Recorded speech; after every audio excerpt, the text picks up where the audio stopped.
In just a moment, you'll hear James Stewart as the six-shooter. There's music for you tomorrow evening with two of your favorite song stylists. First, it's the Dinah Shore Show, and then Songs with Sinatra. There's laughter, too, in your Friday lineup with three comedy favorites. The Bob Hope Show with Bob's guest Jerry Colonna, the Phil Harris-Alice Faye Show, and Can You Top This? It's a great Friday night program lineup, all of them heard only on NBC. James Stewart as the six-shooter.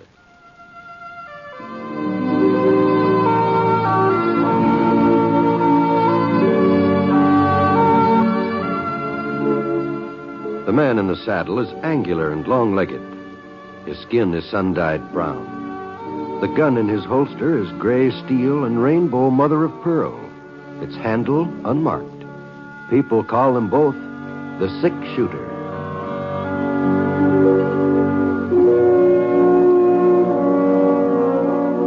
The NBC Radio Network presents James Stewart as the six-shooter, a transcribed series of radio dramas based on the life of Britt Ponsett, the Texas plainsman who wandered to the Western Territories, leaving behind a trail of still remembered legends.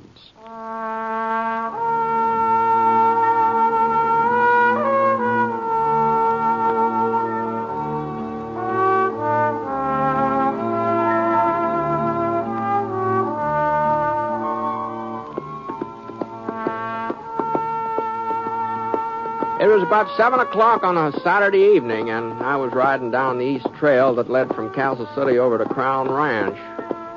Been a real warm day. A little breeze was coming up now, and things were cooling off. A nice, comfortable twilight. I hadn't seen any signs of habitation for the last few miles. The soil was pretty thin and sandy. Probably wouldn't grow much. But a little further on, the ground turned brown, rich-looking. I noticed a frame house sitting back, 50 yards back from the trail. When I was almost even with the house, the front door opened and somebody came running out toward me. Hey, mister, would you hold up a minute, mister? Young boy, it looked like, about 15, 16, wearing blue jeans and a checkered shirt and a little peaked cap pulled down over his ears. Whoa, Scar. Whoa, boy. Howdy, son. What can I do for you? You come from town, mister? That's right. You didn't run across Friendly DeWitt on the trail, did you? Friendly DeWitt? You know him, don't you, mister? He runs the traveling mercantile. How's that? Oh, sure. We're too far out to get into town very much, so he brings around a wagon load of goods every once in a while. I just don't know what we'd do without him. Well, don't stand out there all night jawing. Just find out about Friendly, like I told you. The gentleman ain't seen him, ma'am. Oh, shut up, Fern. You can wear something else if you have to. Oh. The supper dishes are waiting, Cindy Lou. What was that she called you? Cindy Lou? But that's a girl's name. Oh. In this light here, and the way you were dressed, I sort of thought maybe you were... It don't matter. Thanks again, mister. So long. So long. Cindy Lou. Well, I gave Scar a little touch of my heel. Let's go. Come on, boy. We started off. I figured I'd had about 8 miles to go before I'd reach the Crown Ranch. I hadn't been through this part of the country in quite a spell. But I was pretty certain Floyd Prince would remember me from the old days. He'd sign me on for the summer if he had an opening. Come on, Scar. Come on. It was about 15 minutes later, and I came to the fork in the trail. I saw a wagon rolling along from the south. It was some wagon, too. Almost twice the size of anything I'd ever run into before. And the way the canvas bulged out, it looked like it was loaded to the brim. Well, it stood to reason that this was the traveling mercantile that Cindy Lou had mentioned. Whoa, Scar. Whoa. Whoa, Peggy. Easy now. Easy there. Howdy, friend. Good evening. You're, Mr. DeWitt, I take it. You take it right, sir, except for that Mr. part. Just call me Friendly, like the rest of the folks. A friend in need is a friend indeed. Something you needin', mister? No. Shoelaces, chewing tobacco, flour, salt, kitchen utensils, ammunition, yardage, zone equipment, anything at all. Just you name it, I got it. Here in my wagon. Yeah, it sounds like quite an assortment there. Oh, that's only a part of it. I didn't even touch on my medical supplies. Oh. Old Doc Barstow's painkiller, Seth's simple all-purpose salve, Miss Jenny's bunion plasters and corn removers. You got any corns that's troubling you, mister? They're just the thing. No, I don't do too much walking. Oh. Some liniment, then. No, thanks just the same. I'm in pretty good health. To tell you the Well, truth. what about wearing apparel? I got a full line of Levi's shirts, bandanas, cotton and wool socks. No, I'm afraid I'm just not in the market for anything friendly. Oh. The only reason I stopped was to tell you that those folks down the trail were getting kind of anxious about you. Folks down the trail? Uh-huh. You know, the farmhouse a couple miles back there. Well, I just can't imagine who you're talking about, mister. I ain't even headed that way. I'm making a delivery over the Davis Ranch near Evergreen. Davis girl's getting married tomorrow morning. I'm bringing all the paraphernalia for the wedding. You sure somebody in this neighborhood's looking for me? They seem to be. I don't know the family's name exactly. The girl I bumped into is called Cindy Lou. Well, that must be Cindy Lou Ames. But why would... Great yellow pumpkins. Hattie Ames. That dress she ordered for her daughter Fern. What time you make it out to be, mister? I ain't unpacked my shipment of alarm clocks yet. Oh, it must be 7:30. Well, maybe I can get there before they leave. If I don't, Hattie Ames will skin me alive. Giddy up, Teddy. Come on now. Come on, Francis. Come on. I knew there was something else. And I was working on that dress only this morning, too. Shortening the hem. So long, mister. Hope you enjoy the square dance. Dance? What do you... Come on, Scar. Come on. Dance? What are you talking about? Well, that's where you're heading, ain't it? The Crown Ranch? Yeah, as a matter of fact, it is, but I didn't know about any dance or anything. I was going to ask Floyd Prince for a job. You mean tell me you ain't heard about the celebration tonight? No, not a word. Well, it's account of Floyd Prince's son. He just come home from schooling back east. Well, you mean Monty Prince? Yeah, that's the boy's name. You know him, mister? Oh, I used to. He was just a little shaver then. He's all grown up, huh? Well, he must be 20 or so, somewhere along in there. I guess he'll be taking over the crown one of these days. I see. Well, I reckon better put off my job hunting until some other time. I wouldn't want to bother Floyd and give him a party. I'll ride along with you for a spell, friendly. Well, if you're an acquaintance of Floyd Prince's, I imagine you'd be more than welcome at his party. Practically everybody in the neighborhood's been invited. Maybe so. But fact is, I'm not too good at square dancing. I don't know, but there's just something about my legs. A little too much of them, I reckon. Well, I just hope you're the only absentee. Well, what do you mean? Well, Hattie's daughter Fern, she was planning to wear this here dress her ma ordered from me. Oh. Yeah, like as not, she's having a tantrum right now. She sure takes after Hattie. She does, huh? Yes, sir. And mind not delivering her outfit on time, well, there'll be real catastrophe. You see, Hattie's aiming to marry her Fern off to this young Monty Prince. And she'll probably manage it, too. Hattie usually gets her own way. Uh-oh. Look over there, mister. Buggy coming up the trail. That'll be Hattie and Fern on the way to the crown. Yeah, I wouldn't be a bit surprised. Well, it's too late to do anything about the dress now if they're started off. Yeah, the best thing for me to do is to stay out of sight. I'll get my wagon over here under these trees here. Well, easy, Francis, easy now. But what do you... They're bound to see you sitting there. Oh, you don't know Hattie Ames like I do. What do you mean? Why, she's as nearsighted as a buffalo. Can't see her hand in front of her face unless she's wearing her bifocals. Oh. And she won't be wearing them either. Not if she's heading for a shindig. Well, what about the daughter? Well, I told you, Fern takes after her mother. She's as blind as a bat without her spectacles. I see. Here they come.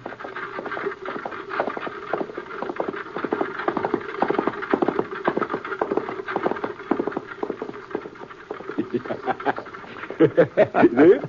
What did they tell you? Oh, doggone. They never even glanced over toward us, did they? No, not a glance. Well, I guess I might as well mosey over to the Davis Ranch. Nice meeting you, Mr. No, I'm sorry, friendly. I meant to introduce myself. My name's Ponset, Brick Ponset. Oh, why, Mr. Ponset, I didn't recognize you. Oh, no reason why you should, friendly. No reason you should. Well, I heard so much about you. And that gun. Here, Mr. Ponset, here. I got me some samples of a new hair tonic. Smells real elegant, too. Maybe you'd like to try it. They say it'll grow fuzz on... Not that there's anything matter with your hair, you understand? Well, my supply's kind of decreasing. A little tonic might be very handy. All right, sir. Just a second now. I got it right back here. Here it is. Ah, thanks, friendly. My pleasure, Mr. Ponset. My pleasure. Well, Say, I just happened to think, what happened to the other daughter? Well, that buggy that just went by, there were only 2 women in it. Now, the girl I met back at the farm, she wasn't Oh, you mean Cindy Lou? Well, she wouldn't be going to Prince's dance. She wouldn't have. No. You see, Hattie ain't got much use for her. Cindy ain't Hattie's real kin. She's just stepdaughter. Oh. Yeah, Hattie and Fern, well, they just seem to go out of their way to make things miserable for her. Like this here dance, for instance. Everybody knows that Monty Prince and Cindy Lou used to be real friendly when they was kids. Well, she'd probably give her eye tooth to go to that party tonight, see him again, but, well... It's too bad she can't. Yeah, but there's nothing anybody can do about it. Why, she don't even have a dress to her name. You know, I've got a hunch she'd be real pretty if Hattie ever allowed her to fix herself up. Well, she seemed a mighty nice-looking girl to me. Yeah, sure is. Yeah. What's the matter? Why shouldn't Cindy Lou go to that dance tonight? With all the stuff in this wagon, I could fix her up so she'd be the prettiest girl there. Oh, maybe you could, friendly. Maybe you could. It'd sure be a good trick to play on Hattie and Fern.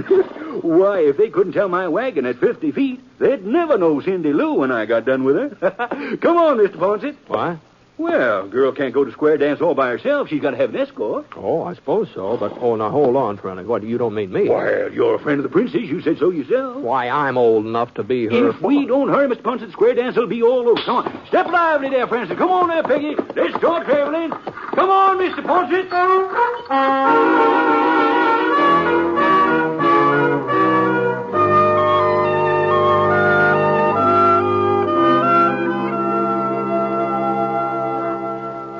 Don't understand, Mr. DeWitt. You mean you want to loan me a dress? And all the trimmings, Cindy Lou.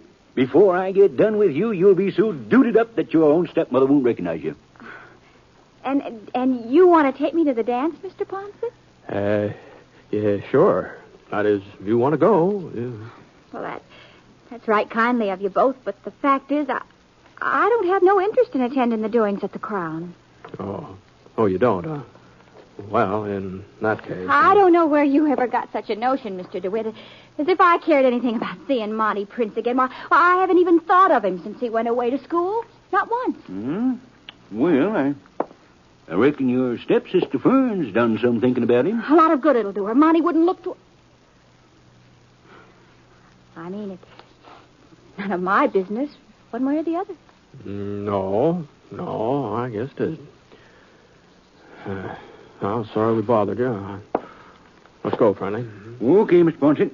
Night, Cindy Lou. Mr. DeWitt. Was there something you wanted, Cindy? I guess maybe I'm acting kind of ungrateful. I mean, well, you both did put yourself out for me, and it was real generous of you to do it. I don't suppose it would do me no harm to go to that square dance. For a little while, anyway. If you really want me to. Well, now, that's more like it. Let's see now. The first thing we got to do is find a dress. You come on out to my wagon, Cindy. We'll pick something that'll make you look like a princess. Yes, sir, a real princess.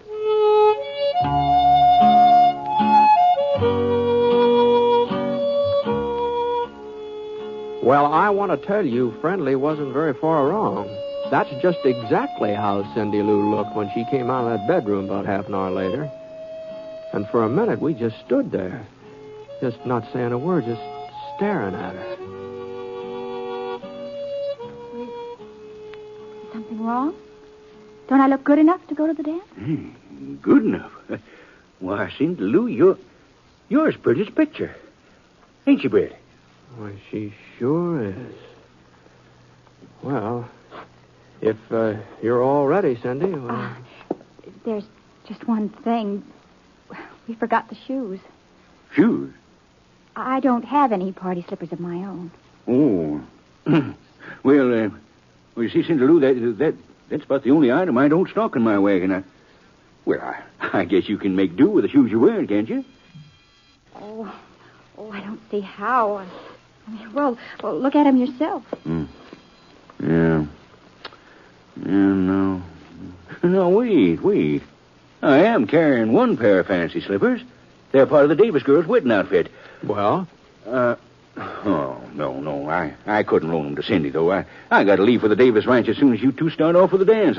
I promised I'd be there first thing in the morning, and it's a good 8 hours drive in that wagon of mine. Oh, I see, yeah. Well, it was real nice of you both, anyhow. I'll never forget what you tried to do for me and how I felt when I put on this dress and how wonderful. Now, hold on, Cindy. Hold on.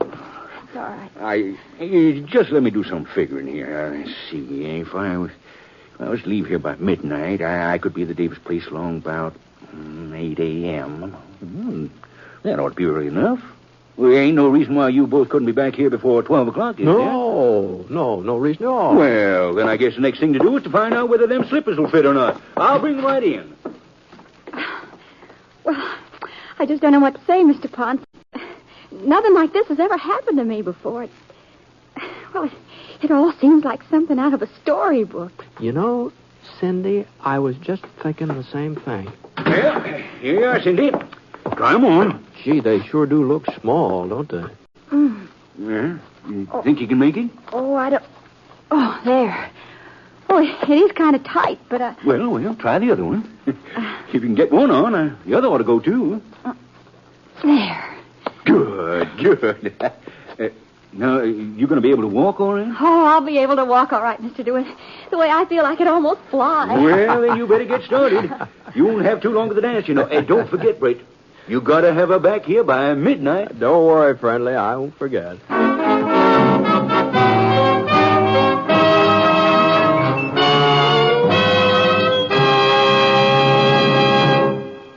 You are listening to James Stewart as the Six-Shooter, the story of Britt Ponsett, the Texas plainsman whose name has become legend throughout the great Southwest. Now, Act 2 of the story called When the Shoe Doesn't Fit.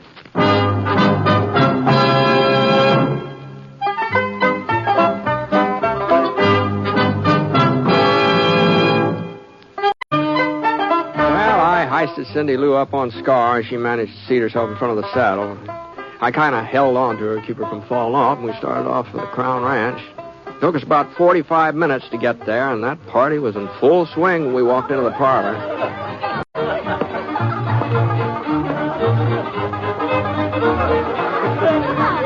Rope your cow and brand your calf. Bring your honey an hour and a half. Floyd Prince came over to the door when he saw us and told me we're more than welcome. He's real nice, considering I'd invited myself.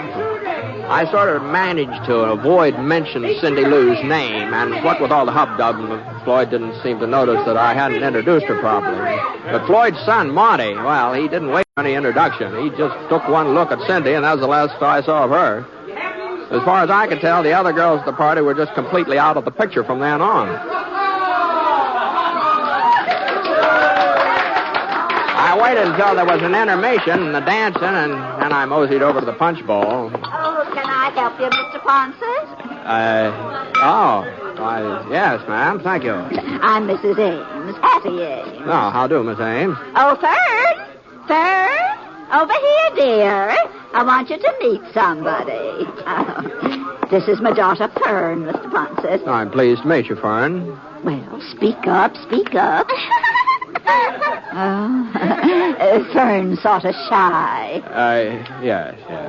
Oh, by the way, that young lady that you brought to the party, she doesn't seem to be spending much time with you, does she? Oh, that's the trouble when a man brings a pretty girl to a dance. He's apt to find himself all alone. Fern, stop your fidgeting. Of course, now, some girls have character as well as looks. All right, I say. grab your partners for the next dance. And I'll tell everybody going in. Oh, my goodness. They're starting another dance. Now, Mr. Ponce, don't think that you have to ask my permission to dance with Fern. You just go right ahead. Yes. Fern?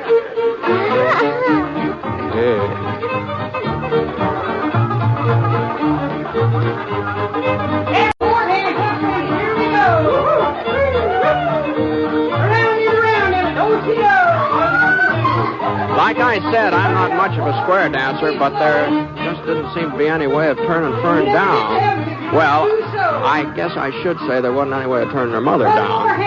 So, we did our best. Whoop. Sorry, Fern.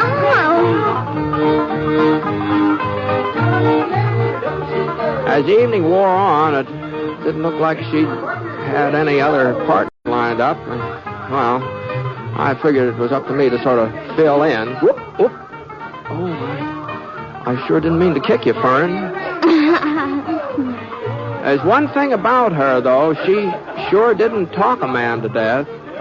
And somehow the time passed, and the next thing I knew, it was after 11 o'clock. Now, that meant Cindy and I had to be starting home, so I looked around for her, but she wasn't in sight. I excused myself from Fern and headed out the front porch. Yeah, Cindy was there all right, but the thing that surprised me was she was all alone. Looked like she'd been crying. Cindy. Oh, Mr. Ponset. What, are you all right? Oh, I'm fine, just fine. Where's Marty? I don't know. Well, maybe you'd better find him and say goodnight. I never want to see him again. Not as long as I live. Oh. Well, what happened? I thought you two were hitting off real good.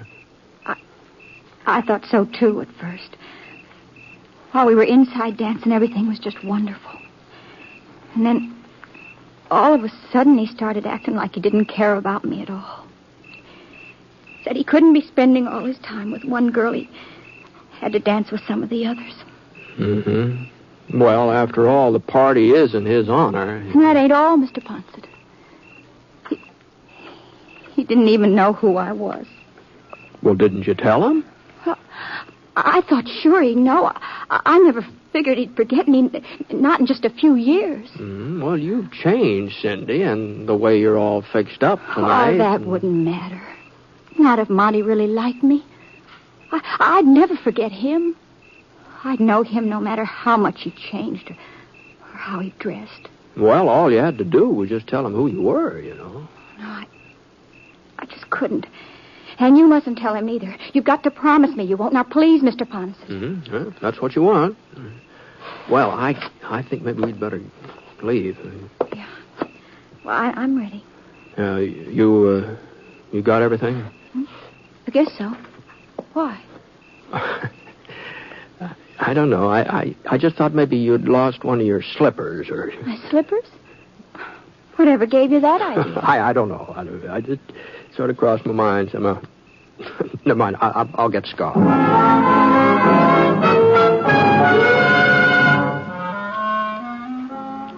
Well, it just goes to show you that stories in real life don't work out the same way.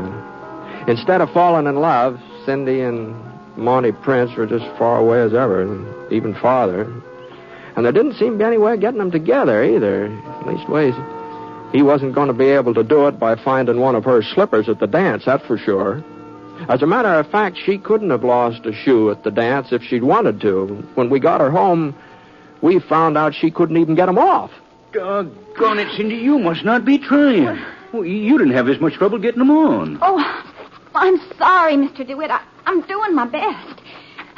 My feet must have swelled up from the dancing or something. The slippers... Here, let me do it. Oh, sure. Why, they're just plain stuck fast. I know.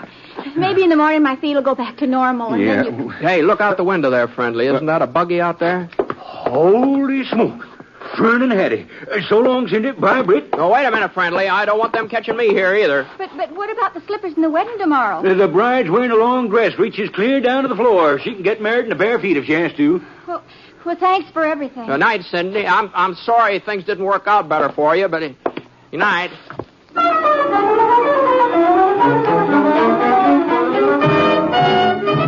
Well, along about noontime the next day, I was in my hotel room washing up Sunday dinner. They were planning to serve fried chicken and corn fritters and apple pie. The Castle Hotel always put the food on family style, so I figured I'd better be real prompt or there wouldn't be any... Yeah? Yeah, come in. Oh, Marty. Oh, what are you doing in town? I came to see you, Mr. Ponset. Oh, is that so? It's about that girl you brought out to the Crown last night. Well, I sort of had the impression you weren't too interested in her. Oh, I'm interested, all right. I wish I wasn't, but I am. How's that? Well, you see, Mr. Ponset, before I went back east, I was Well, I was real fond of another girl. Cindy Lou Ames, her name is.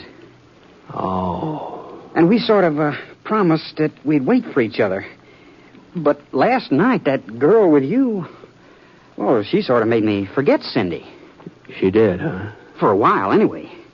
And then I remembered, and I felt real bad because it didn't seem like I was being fair to Cindy. So I went inside and I left the other girl to herself. But doggone it, all night long I kept thinking about both girls, and they sort of got mixed up in my mind. I couldn't even keep them straight. Uh-huh. Yeah. You've got quite a problem there, haven't you? Yeah. Excuse me. Good morning, Mr. Ponset. I finally managed to get... Oh. Cindy Lou. Hello, Monty. Golly, it's good to see you. I was hoping you'd be at the dance last night. Were you? You know, you haven't changed a bit. No, I guess I haven't. They're in this paper bag, Mr. Ponset. Those things I borrowed last night. Oh. I thought maybe you could return them to Mr. DeWitt for me. Well, I'm not sure I'll be running into him again, Cindy. Here, Mr. Ponset. Now be careful. Don't... Oh, Mr. Ponset. Oh, doggone it, Cindy. I just sort of slipped out of my fingers. Well, here, I'll put these party shoes back in the sack. There. Well, goodbye, and thanks. Goodbye, Monty. Cindy, wait a minute. Where'd you get those shoes? I don't know what you mean. Why, they're the same ones. They're exactly the same. Cindy Lou, you were at the square dance last night. You and that other girl... Why, there wasn't any other girl. It was you. No wonder I couldn't get you straightened out in my... What are you talking about? Tell her, Mr. Ponset, what I told you just before she came in. Well, I think maybe you better tell her yourself, Monty. As a matter of fact, I'm kind of anxious to get downstairs while there's still some fried chicken left, so... Now, you listen to me, you'll Cindy. excuse I've me. been in love with you ever since I can remember. I don't believe it. Well, it's true. And it doesn't matter what kind of a dress you wear or how your hair is fixed or...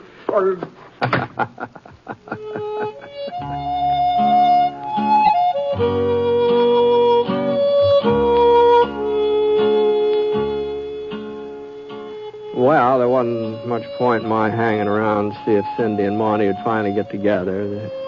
There's only one way a story like this can end. I guess you know as well as I do. They were just bound to live happily ever after.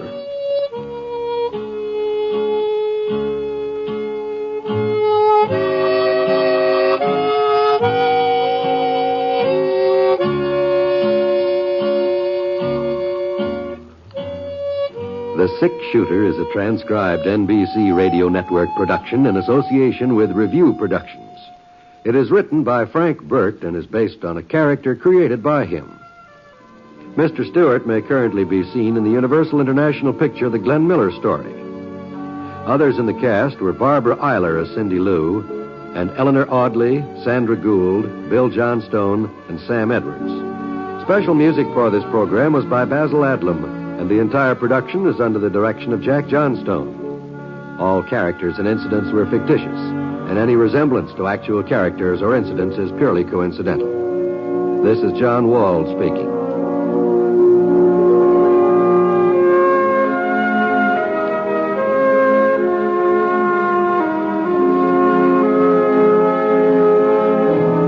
Hear MacDonald Carey in Jason and the Golden Fleece tonight on the NBC Radio Network.